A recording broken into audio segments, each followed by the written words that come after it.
Hi friends, welcome to our channel. இன்னைக்கு நம்ம இந்த வீடியோவில் என்ன பார்க்க போறோம்னா, எங்கள் வீட்டு தோட்டத்தில் நாங்கள் வச்சிருக்க 15க்கும் மேற்பட்ட மூலிகை செடிகளும் அதோட பயன்களும் என்னன்னு பார்க்க போகிறோம். வீடியோக்குள்ளே போகிறதுக்கு முன்னாடி நம்ம சேனலை சப்ஸ்கிரைப் பண்ணாமல் இருந்தீங்கன்னா மறக்காமல் ஒரு சப்ஸ்கிரைப் பண்ணிடுங்க. வாங்க வீடியோக்குள்ளே போகலாம். ஃபஸ்ட்டு நம்ம பார்க்குற செடி நன்னாரி செடி. நன்னாரி ஒரு மருத்துவ குணங்கள் நிறைந்த மூலிகை செடி. இதன் வேர் பகுதியிலேருந்து தான் நன்னாரி சர்பத் தயாரிக்கிறாங்க. நன்னாரி உடல் சூட்டை குறைக்கவும், செரிமானத்தை மேம்படுத்தவும், சிறுநீரக ஆரோக்கியத்துக்கும் உதவுது. இந்த செடி அதிக பராமரிப்புக்கு தேவையில்ல. வீட்டு தோட்டத்துலயும் வளர்க்கலாம். அடுத்து நம்ம பார்க்குற செடி உருட்டு பிரண்டை செடி.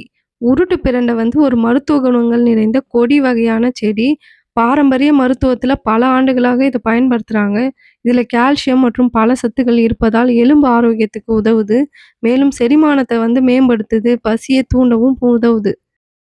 அடுத்து நம்ம பார்க்குற செடி லெமன் கிராஸ் செடி. லெமன் கிராஸ் வந்து ஒரு மனம் மிகுந்த மூலிகை செடி. இதோட இலையில வந்து எலுமிச்சை வாசனை வரும். இந்த செடியோட இலைய பயன்படுத்தி ஹெர்பல் டீலாம் தயாரிப்பாங்க. இது உடலுக்கு வந்து புத்துணர்ச்சி அளிக்குது. மேலும் லெமன் கிராஸோட மனம் வந்து கொசுக்கள விரட்டும். நம்மளோட மன அழுத்தத்த குறைக்கும்னு சொல்றாங்க. இது வந்து தோட்டங்கள்ல எளிதா வளர்க்கலாம். இது வெயில் நிறைந்த இடங்கள்ல வந்து மிக வேகமாக வளரும். குறைந்த பராமரிப்பிலே நம்ம ஈஸியா வளர்க்கலாம் இந்த செடி.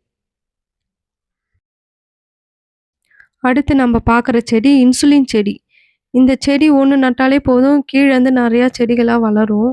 இது வந்து செமி ஷேடு அப்படி இல்லன்னா வெயில்ல வச்சா நல்லா வளருது. இந்த இலை வந்து நீளமா இருக்கும். இது எதுக்கு இன்சுலின் செடின்னு சொல்றாங்கன்னா, இது ரத்தத்துல இருக்கிற சர்க்கரை அளவ கட்டுப்படுத்தலாம் அப்படின்னு சில ஆய்வுகள்ல சொல்றாங்க.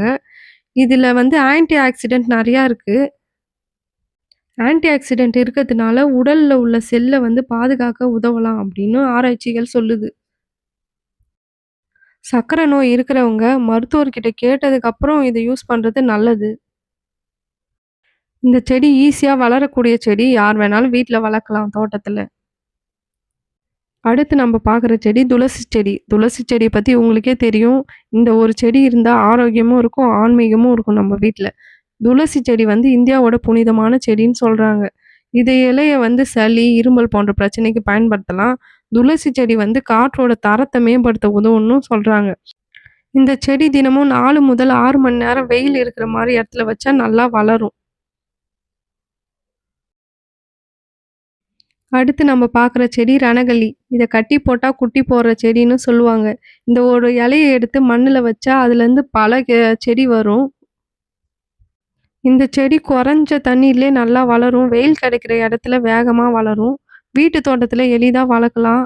அழகான மற்றும் ஆச்சரியமான செடியில வந்து இதுவும் ஒண்ணு. இந்த இலைய டெய்லிக்கும் ஒண்ணு சாப்பிட்டு வந்தா சிறுநீரக கற்கள்லாம் கரைஞ்சு யூரின் வழியா வெளியேறிடும்னு சொல்றாங்க. சின்ன சின்ன காயம் மற்றும் வீக்கம் இருந்தா இந்த இலைய கசக்கி அந்த காயத்து மேல வச்சுட்டு வந்தா காயம் சரியாகும். இருமல் மற்றும் சளி பிரச்சனைக்கும் இத யூஸ் பண்றாங்க. அடுத்த செடி பார்த்தீங்கன்னா, வெத்தல. இது நம்ம பாரம்பரியத்துல முக்கிய இடம் பிடித்துள்ள செடிங்க. வெறும் பூஜைக்கு மட்டும் இல்ல. இதுல ஆன்டி ஆக்ஸிடென்ட் மற்றும் மருத்துவ குணங்கள் நெறையா இருக்கு. வெத்தல வந்து செரிமானத்த மேம்படுத்த உதவுது. வாய் துர்நாற்றத்த குறைக்குது. சளி மற்றும் இருமல் பிரச்சனைக்கு இயற்கை நிவாரணமாகவும் பயன்படுதுங்க.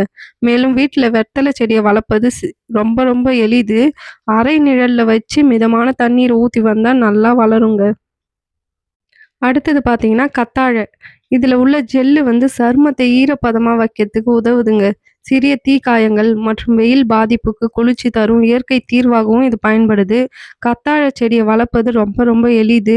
அதிக தண்ணீர்லாம் தேவைப்படாது. வாரத்துக்கு 1 அல்லது 2 முறை தண்ணீர் ஊத்தினாலே நல்லா வளருங்க.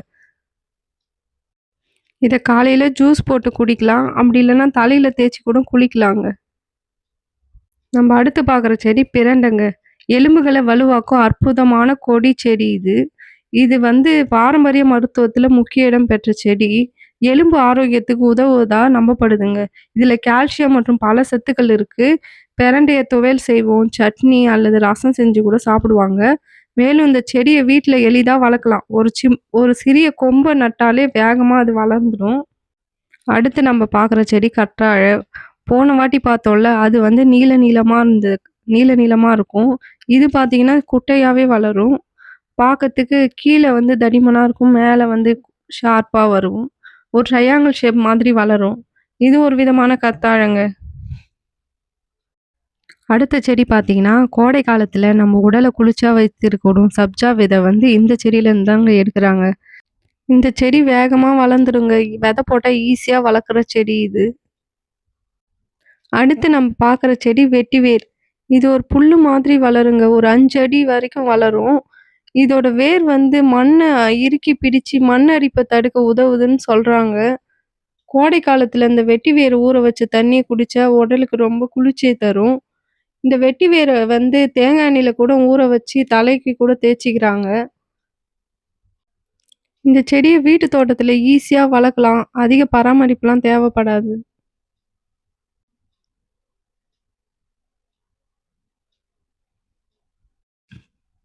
அடுத்த செடி பார்த்தீங்கன்னா, சித்தரத்தை.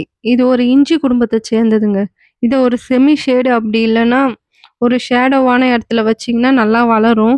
இது சித்தரத்தைய வந்து சளி, இருமலுக்கு வந்து பாரம்பரியமா பயன்படுத்துறாங்க. தொண்டை கரகரப்பும் குறையும். செரிமானத்த மேம்படுத்தவும் உதவுங்க. சித்தரத்தைய கஷாயம் இல்லன்னா மூலிகை பானங்கள்லாம் செய்ய பயன்படுத்துறாங்க. அடுத்து நம்ம பார்க்குற செடி நறுமணமும், அழகும் நிறைந்த ரம்பை இலை செடி. இந்த செடி 1 முதல் 2 மீட்டர் வரை வளருங்க. இதன் இலைய வந்து பிரியாணி செய்யும்போது இதுலேருந்து ஒரு இலைய பிச்சு போட்டாலே போதும். பிரியாணி வந்து சீரக சம்பாவுல செஞ்ச மாதிரி அந்த ஸ்மெல் வரும். தென்கிழக்கு ஆசிய நாடுகள்லாம் சமையல் மற்றும் இனிப்புகள்ல வந்து இந்த இலைய வந்து அதிகமா பயன்படுத்துறாங்க. இது வீட்டு தோட்டத்துல நம்ம எளிதா வளர்க்கலாம். அடுத்து நம்ம பார்க்க போற செடி கற்பூரவள்ளி செடிங்க. எல்லார் வீட்லயும் கட்டாயம் இருக்க வேண்டிய ஒரு மூலிகை செடி இது. ஏன்னா இந்த செடியில கஷாயம் பண்ணி சாப்பிட்டா சளி, இருமல், தொண்டை பிரச்சனைலாம் ஈஸியா சரியாகும். வீட்டு தோட்டத்துல, தொட்டியில, தரையில எங்க வேணாலும் எளிதா வளர்க்கலாம். இதோட ஒரு தண்டை கிள்ளி வச்சாலே போதும். அது ஈஸியா வளர்ந்துடும். இதுல பெரிய பராமரிப்புலாம் இதுக்கு ஒண்ணும் தேவைப்படாது. உங்க வீட்லயும் கற்பூரவள்ளி செடி இருக்குதா? கமெண்ட்ல அப்ப சொல்லுங்க. அடுத்து நம்ம பார்க்குற செடி தொட்டாச்சினிங்கி செடிங்க. இது வெப்பமண்டல பகுதியில வேகமா வளரும். பொதுவா காலி இடங்கள், அ வயல்வெளிகள், சாலையோரங்கள்ல தானாவே வளர்ந்துருக்கும். இதுலேருந்து விதைய தூவினாலே போதும். இது ஈஸியா வளர்க்கலாம். இதுக்கு அதிக பராமரிப்பு தேவைப்படாதுங்க. இது நாட்டு மருத்துவத்தில சின்ன சின்ன காயங்கள், தோல் பிரச்சனைக்கு பயன்படுத்துறதா சொல்றாங்க. நண்பர்களே, நம்ம வீட்டு தோட்டத்துல எளிதா வளர்க்கக்கூடிய 15க்கும் மேற்பட்ட மூலிகை செடிகள பத்தி நம்ம பார்த்தோம். இயற்கை நமக்கு அளித்திருக்கும் இந்த அற்புதமான மூலிகை செடிகள நம்ம தோட்டத்த அழகுபடுத்துவதோடு மட்டும் இல்லாம, பாரம்பரிய அறிவையும் நினைவுபடுத்துது. இந்த நான் காமிச்ச மூலிகைகள்லயே உங்களுக்கு ரொம்ப பிடிச்சது எதுன்னு கமெண்ட்ல சொல்லுங்க. மேலும் உங்க வீட்டு தோட்டத்துல வேற என்னென்ன மூலிகை செடிகள் வச்சிருக்கீங்க என்பதையும் சொல்லுங்க.